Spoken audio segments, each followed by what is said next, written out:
IVF అన్నది last resort treatment అయినప్పటికీ కొంతమంది కపుల్స్ కి తర్వాత కొంత గ్యాప్ తర్వాత కన్సీవ్ అవుతూ ఉంటారు. ఆ ఛాన్సెస్ అనేవి ఉంటాయి. అది ఎవరిలో అంటే కనుక వీర్య కణాలు పర్వాలేదు బాగానే ఉన్నాయి, బట్ స్టిల్ ప్రెగ్నెన్సీ అనగా IUI తో సక్సెస్ అవ్వట్లేదు. ఎందుకంటే యాజ్ సచ్ IUI కి సక్సెస్ రేట్ అనేది 10 to 12% ఉంటుంది. IVF లో కూడాను అంతాను బాగుంటే success rate will be 60% for a couple ఆ సైకిల్ లో. దాని అర్థం వాళ్ళకి మళ్ళీ ప్రెగ్నెన్సీ రాదు అని కాదు, ఎగ్ కౌంట్ పూర్తిగా తక్కువగా ఉంది, లేదు అని అంటే స్పర్మ్ కౌంట్ పూర్తిగా తక్కువగా ఉంది. ఇటువంటి వాళ్ళలో న్యాచురల్ గా ప్రెగ్నెన్సీ రావడం అనేది చాలా కష్టం.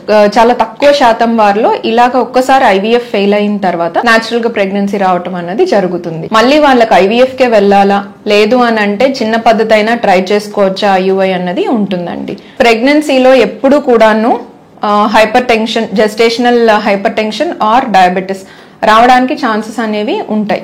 అది కాజెస్ ఏంటి అంటే కొన్ని ప్రీడిస్పోజింగ్ ఫ్యాక్టర్స్ ఉంటాయి.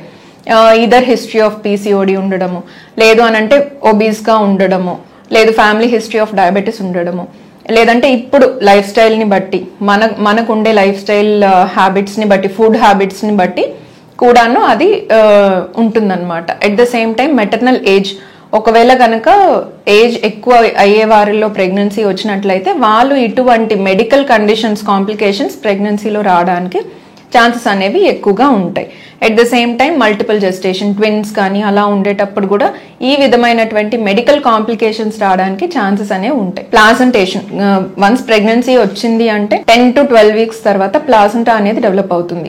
సిస్టమ్, మెటర్నల్ సిస్టమ్ కంప్లీట్ గా వాస్కులర్ సిస్టమ్ మళ్ళీ అడ్జస్ట్ అవుతుంది అనమాట. కొత్తగా ఈ హిమోడైనమిక్ చేంజెస్ అని అంటాం, అవన్నీ జరుగుతాయి. ఆ చేంజెస్ జరిగేటప్పుడు కొత్త ఎస్టాబ్లిష్మెంట్, వాస్కులర్ ఎస్టాబ్లిష్మెంట్ ఇవన్నీ జరిగేటప్పుడు at the same time other risk factors నేను చెప్పినవన్నీను ఇన్ఫ్లుయెన్స్ చేయటం వలన ఎవరిలో ఈ రిస్క్స్ అనేవి రావచ్చు రాకపోవచ్చు అన్నది ఉంటుంది. అయితే దగ్గరలో ఉన్న PHCలో చూపించుకుంటున్నారు, లేదు అని అంటే దగ్గరలో ఉన్న టౌన్ లో హాస్పిటల్స్ కి వెళ్తున్నారు. సిటీస్ లో ఉన్న వాళ్ళు కూడా ఫ్రీక్వెంట్ గా హాస్పిటల్ విజిట్స్ అనేవి చేస్తున్నారు. వెళ్ళిన ప్రతిసారి కూడాను హాస్పిటల్ విజిట్ లో BP అనేది చెక్ చేయడం జరుగుతుంది. At the same time OGTT అంటే గ్లూకోజ్ టాలరెన్స్ టెస్ట్, వాళ్ళ షుగర్స్ ఎలా ఉన్నాయి, నియర్ నార్మల్ ఉన్నాయా లేదా అని మానిటరింగ్ కూడాను చేస్తామన్నమాట. దాన్ని బట్టి వాల్యూస్ అనేవి నార్మలా లేదా, వీళ్ళు కాంప్లికేషన్ లో ల్యాండ్ అవుతారా లేదా, బేబీకి రిస్క్ ఉంటుందా లేదా అన్నది తెలుస్తుంది. అసలు భార్యాభర్తలు కలిసిన ఏం జరుగుతుంది, వీరికణం అనేది బయటకు వస్తే ఏం జరుగుతుంది, దీని గురించి మనం ఈ వీడియోలో తెలుసుకుందాం. భార్యాభర్తలు కలిసిన తర్వాత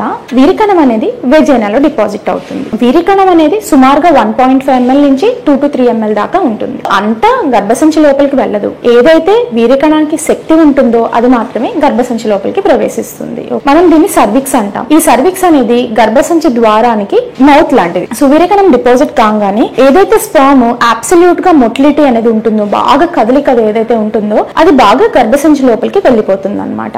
సో మిగతా ఏదైతే మొటిలిటీ లేని స్పర్మ్స్ ఉంటాయో, లేదు అబ్నార్మల్ స్పర్మ్స్ ఉంటాయో, అది వీరికణం అనేది ఇక్కడ ఆగిపోతుంది. సో ఆ వీరికణం అనేది కొంచెం సేపు అయిన తర్వాత బయటికి జారిపోతుంది అనమాట. ఏ స్పర్మ్ అయితే చేరాలో అది గర్భసంచి లోపలికి బాగానే చేరి ప్రెగ్నెన్సీ అనేది ఫార్మ్ అవడానికి అవకాశం అనేది ఉంటుంది అనమాట. ఇది వీరికణం బయటికి రావడం గురించి, దీని గురించి మనం తెలుసుకున్నాం. సెకండ్ ఏంటి అంటే వాళ్ళు అడిగే క్వశ్చన్, మేడం రోజు భార్యాభర్తలు కలిస్తే ప్రెగ్నెన్సీ వస్తుందా, లేదు ఆల్టర్నేట్ డేస్ కలవాలా? కొంతమంది అయితే ఈవెన్ పీరియడ్ టైంలో భార్యాభర్తలు కలిస్తే ప్రెగ్నెన్సీలో వస్తుంది అని అపోహలో ఉంటారనమాట. ప్రెగ్నెన్సీ అనేది పీరియడ్ టైంలో భార్యాభర్తలు కలిస్తే రాదు. అసలు ఆ టైంలో ప్రెగ్నెన్సీకి ప్లాన్ చేయకూడదు, ప్రెగ్నెన్సీ కాదు. ఇన్ఫాక్ట్ ఆ టైంలో భార్యాభర్తలు కలిసినట్లయితే సెక్షువల్లీ ట్రాన్స్మిటెడ్ డిసీజెస్ అనేది భార్య నుంచి భర్తకి, భర్త నుంచి భార్యకి వచ్చే అవకాశం అనేది ఎక్కువ ఉంటుంది అనమాట. సో ఎలా కలవాలి అంటే ఎవ్రీడే కలిసినా పర్వాలేదా? సో భార్యాభర్తలు డైలీ కలిసినా సరే ప్రెగ్నెన్సీ రాకపోవడానికి ఏమీ ప్రాబ్లం అనేది రాదు. ఇన్ఫాక్ట్ రెగ్యులర్ గా కలుస్తుంటే మాత్రమే అబ్నార్మల్ స్పర్మ్స్, ఏదైతే ఎక్కువ అబ్నార్మాలిటీ స్పర్మ్స్ ఉంటాయో అవి రెగ్యులర్ గా కలవడం మూలంగా బయటకు వచ్చేస్తాయి. సో నార్మల్ స్పర్మ్స్ అనేది ఫార్మ్ అయ్యే అవకాశం అనేది ఉంటుంది అనమాట. Thank you. Medical termination kit, ఈ కిట్ అనేది మెడికల్ షాప్స్ లోను లేదు వేరే సిస్టర్స్ ద్వారా కానీ తీసుకుని పేషెంట్స్ డాక్టర్స్ కి చూపించుకోకుండా కన్జ్యూమ్ చేసేసుకుంటున్నారు. సో ఈ కిట్ తీసుకోవడం ద్వారా సైడ్ ఎఫెక్ట్స్ ఏముంటాయి అనేది మీరు ఖచ్చితంగా తెలుసుకోవాలి. సో చాలా మంది కపుల్స్ ప్రెగ్నెన్సీ రాకుండా బాధపడుతూ ఉంటారనమాట. కానీ కొంతమంది కపుల్స్ ఏంటంటే, మేడం మేము ఎప్పుడే ప్రెగ్నెన్సీ ప్లాన్ చేసుకోలేదు, లేదు మాకు ఏదో పర్సనల్ ప్రాబ్లమ్స్ ఉన్నాయి, ఫైనాన్షియల్ ప్రాబ్లమ్స్ ఉన్నాయి అని చెప్పేసి వచ్చిన ప్రెగ్నెన్సీని ఎవరికి చూపించకుండా ఎంటీపీ కిట్ యూజ్ చేయడం ద్వారా పోగొట్టుకుంటూ ఉంటారనమాట.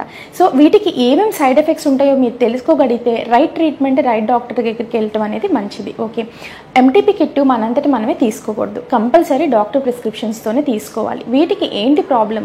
ప్రెగ్నెన్సీ పాజిటివ్ వచ్చిన తర్వాత గర్భాశయంలో బేబీ అతుక్కుని ఉండొచ్చు, లేదు ఫెల్లోపియన్ ట్యూబ్స్లో అతుక్కుని ఉండొచ్చు.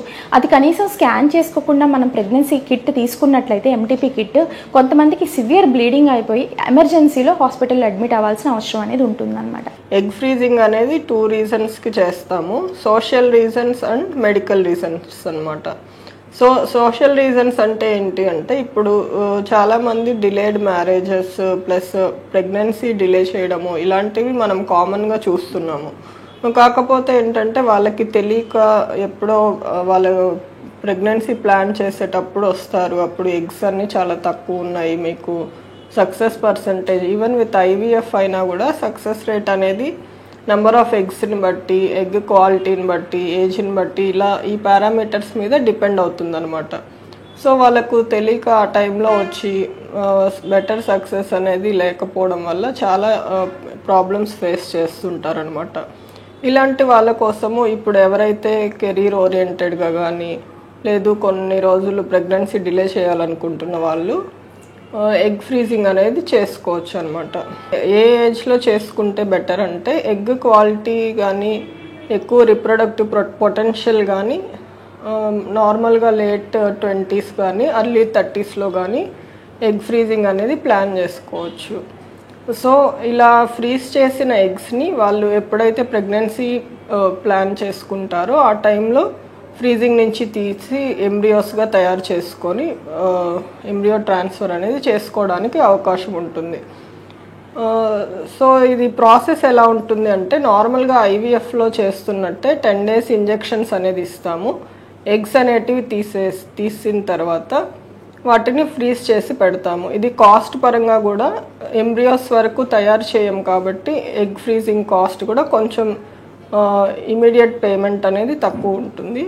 ఎగ్ ఫ్రీజింగ్ నుంచి తీసిన తర్వాత దాన్ని రిమైనింగ్ ప్రాసెస్ అనేది కంటిన్యూ చేస్తారనమాట. అంటే ఇక్సీ అంటాము, ఒక ఎగ్లోకి స్పర్మ్ ఇంజెక్ట్ చేయడం ఇదంతా. సో అది నెక్స్ట్ జరుగుతుంది. అలా కాకుండా మెడికల్ రీజన్స్ కోసం ఎగ్ ఫ్రీజింగ్ చేసుకోవడం అంటే ఏంటి అంటే, కొంతమంది కొన్ని రీజన్స్ వల్ల, అంటే వాళ్ళకి ఏదైనా క్యాన్సర్స్ డిటెక్ట్ అయినా, లేదు సివియర్ ఆటోఇమ్యూన్ డిఫెక్ట్స్ ఉన్నా కూడా, కొంతమంది ఏంటంటే కీమోథెరపీ, రేడియోథెరపీ ఇలాంటివి చేసుకుంటుంటారు.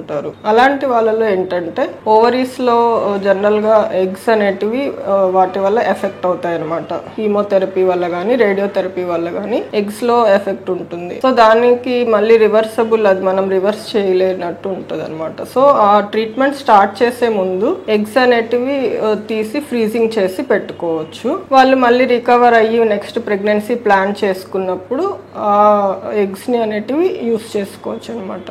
ఈ మధ్య మనం చూసినట్లయితే equal to females male infertility అనేది కూడా రైజ్ లో ఉందన్నమాట. సో ఒక కపుల్ మన ఫెర్టిలిటీ సెంటర్కి వచ్చినప్పుడు మనం బేసిక్ ఎవాల్యుయేషన్ అనేది చేస్తాము. అప్పుడు మేల్స్ కి చేసే one of the most common test ఏంటంటే సిమెన్ అనాలిసిస్ అనమాట. సో ఈ సిమెన్ అనాలిసిస్ అంటే వీర్య కణాల యొక్క టెస్ట్ చేసినప్పుడు మనం ఏమేం పారామీటర్స్ చూస్తాము అనేది చూద్దాం. సో మెయిన్ గా మనం ఈ సిమెన్ లో చూసేది ఏంటంటే వాల్యూమ్ కరెక్ట్ గా ఉందా లేదా, కౌంట్ అనేది కరెక్ట్ గా ఉందా లేదా అనేది చూసుకుంటాము. సో నార్మల్ గా స్పర్మ్ కౌంట్స్ వచ్చేసి 15 million కన్నా ఎక్కువ ఉండాలన్నమాట. అండ్ నెక్స్ట్ వచ్చేసి మోటిలిటీ, అంటే కౌంట్ లో కదినే కణాల కౌంట్ అంటాము. సో అలాంటి మూవింగ్ స్పర్మ్స్ ఎన్ని ఉన్నాయి అనేది కూడా చూసుకుంటాం. అది నార్మల్ గా 32% అనేది ఉంటుంది. సో ఇదే కాకుండా స్పర్మ్ అసలు నార్మల్ గా ఉందా లేదా, మార్ఫాలజీ ఎట్లా ఉంది, ఏదైనా ఇన్ఫెక్షన్ ఉందా, సో ఇలాంటి పారామీటర్స్ అన్ని మనం అసెస్ చేసి రిపోర్ట్ అనేది ఇస్తాం అనమాట. సో కౌంట్ నార్మల్ గా ఉంది అని అంటే మనం నార్మెజోస్పర్మియా అంటాము. సో ఇట్లా కాకుండా కౌంట్ ఏదైనా తక్కువ ఉంది అని అంటే ఆలిగోస్పర్మియా అని అంటాం అనమాట. సో మొటిలిటీలో ఏదైనా ప్రాబ్లం ఉంది అంటే ఎస్థెనోస్పర్మియా అంటాము. సో కొంతమందికి ఏంటంటే కౌంట్లోని ప్రాబ్లం ఉంటుంది, మొటిలిటీ కూడా తక్కువ ఉంటుంది, అండ్ నార్మల్ లుకింగ్ ఫార్మ్స్ అనేవి కూడా తక్కువ ఉంటాయి అనమాట. ఈ కండిషన్ని మనం ఓట్స్ అంటాం. అంటే ఆలిగో ఎస్థెనో టెరటోజోస్పర్మియా అని మనకి రిపోర్ట్ అనేది వస్తుంది అనమాట. సో ఇలా కాకుండా రేర్గా ఏంటంటే మనకి సిమెన్ అనేది అంతా నార్మల్గా ఉంటుంది, కానీ అందులో స్పర్మ్స్ అనేవి ఉండవు. ఈ కండిషన్ని మనం ఎజోస్పర్మియా అంటాం. అంటే absence of sperms in semen sample అనమాట. సో ఇలాంటి కండిషన్లోనే మనకి అసలు స్పర్మ్సే లేవు కదా, ప్రెగ్నెన్సీ వస్తుందా అని చాలామంది పేషెంట్స్ భయపడుతుంటారు అనమాట. సో బట్ ఇప్పుడున్న మన అడ్వాన్స్డ్ ట్రీట్మెంట్స్లో అసలు స్పర్మ్స్ లేకపోయినా కూడా మనకి కొన్ని అడ్వాన్స్డ్ టెక్నిక్స్ అనేవి ఉన్నాయండి. సో దీని ద్వారా ఐవీఎఫ్ పద్ధతి ద్వారా మనం ప్రెగ్నెన్సీ అనేది ప్లాన్ చేసే ఛాన్స్ ఉందన్నమాట. సో మెయిన్గా ఇలా స్పర్మ్స్ అనేవి సిమెన్ శాంపిల్లో లేనప్పుడు కాజ్ అనేది చూసుకోవడం ఇంపార్టెంట్. మెయిన్గా ఏజోస్పెర్మియాకి ఏంటంటే ప్రీ టెస్టిక్యులర్ పోస్ట్ టెస్టిక్యులర్ అనే కాజెస్ అనేవి ఉంటాయి. సో ప్రీ టెస్టిక్యులర్ అంటే ఏంటంటే మన బ్రెయిన్ నుంచి ప్రొడ్యూస్ అయ్యే హార్మోన్స్, హైపోథాలమస్ అని బ్రెయిన్లో ఉంటుంది. సో బ్రెయిన్ నుంచి ప్రొడ్యూస్ అయ్యే హార్మోన్స్ అనేవి సరిగ్గా లేకపోతే మనం ప్రీ టెస్టిక్యులర్ ఏజోస్పెర్మియా అంటాం. టెస్టిక్యులర్ అంటే ఏంటంటే టెస్టిస్లో అంటే హస్బెండ్ యొక్క గ్రంథిలో మనకి ఏంటంటే ఏమన్నా ఇన్ఫెక్షన్ ఉన్నా కానీ, సరిగ్గా లేకపోయినా కానీ, ఏమైనా ట్రామా అంటే ఇంజురీ అయినా కానీ, ఏదైనా సర్జరీ అయినా కానీ, సో ఇలాంటి కండిషన్స్లో కూడా ఇది చూస్తూ ఉంటాం అనమాట. నెక్స్ట్ వచ్చేసి పోస్ట్ టెస్టిక్యులర్ కాజెస్ అంటే సిమెన్ అనేది బయటకు వచ్చి ట్యూబ్లో అబ్స్ట్రక్షన్ అనేది ఉంటుందన్నమాట. దీన్ని అబ్స్ట్రక్టివ్ ఏజోస్పెర్మియా అంటాము. So based on the cause మనకి ఈ ఏజోస్పెర్మియా అనేది వస్తుందన్నమాట. సో ఇలా ఏజోస్పెర్మియా వచ్చినప్పుడు డాక్టర్ మీకు ఎలాంటి ఇన్వెస్టిగేషన్స్ అనేవి అడ్వైస్ చేస్తారు అనేది చూద్దాం. సో మెయిన్గా ఏంటంటే FSH, LH, టెస్టోస్టెరాన్ అనే హార్మోనల్ టెస్ట్లు అనేవి అడ్వైస్ చేస్తూ ఉంటాము. హార్మోనల్ ఇంబ్యాలెన్సెస్ వల్ల ఓవరీస్ పైన అంటే అండాశయాల పైన ఏమైనా ఎఫెక్ట్ పడుతుందా అని చాలా మందికి డౌట్ ఉంటుంది. అవునండి, బ్రెయిన్, గర్భసంచి, అండాశయాలు వాటికి ఒక కనెక్షన్ అనేది ఉంటుంది. సో బ్రెయిన్ నుంచి ఉత్పత్తి అయ్యే కొన్ని హార్మోన్స్ అవన్నీ మన గర్భసంచి మీద తర్వాత అండాశయాల పైన ఎఫెక్ట్ పడుతుంది. సో ఇవన్నీ మూడిట్లో ఏ ఒక్క చోట మనకి సరిగ్గా పని చేయకపోతే, ఏ ఒక్క వర్క్ లాగా పని చేయకపోతే కనుక అప్పుడు వేరే దానిపైన వేరే రెండింటి పైన ఎఫెక్ట్ అయితే పడుతుంది. అది ఎలా అంటే ఒకవేళ గర్భసంచిలో మనకి ఎఫెక్ట్ పడితే గనక మనకి సరిగ్గా డేట్లు రాకపోవడం, వేరే హార్మోన్స్ వల్ల కొంచెము బ్లీడింగ్ హెవీగా అవ్వడము, లేదా అసలుకే బ్లీడింగ్ సరిగ్గా కాకపోవడం వల్ల ఉంటుంది. అదే అండాశయాల పైన దాంట్లో రిలీజ్ అవ్వాల్సిన హార్మోన్స్ అంటే ఈస్ట్రోజన్, ప్రొజెస్ట్రాన్ అని హార్మోన్స్ ఉంటాయి. ఆ హార్మోన్స్ ఇంబ్యాలెన్స్గా ఉంటే గనక PCOD ప్రాబ్లం వచ్చే ఛాన్సెస్ ఉంటాయి. సో PCOD ప్రాబ్లం వల్ల ఏమవుతుంది చాలా మందికి ఇప్పుడు తెలిసిందే. PCOD ప్రాబ్లం వల్ల డేట్స్ ఇర్రెగ్యులర్ అన్నా అవుతాయి, ఓవర్ బ్లీడింగ్ అన్నా అవుతుంది, లేదంటే అసలుకి మొత్తానికే స్టాప్ అయ్యే ఛాన్సెస్ ఎక్కువ ఉంటాయి.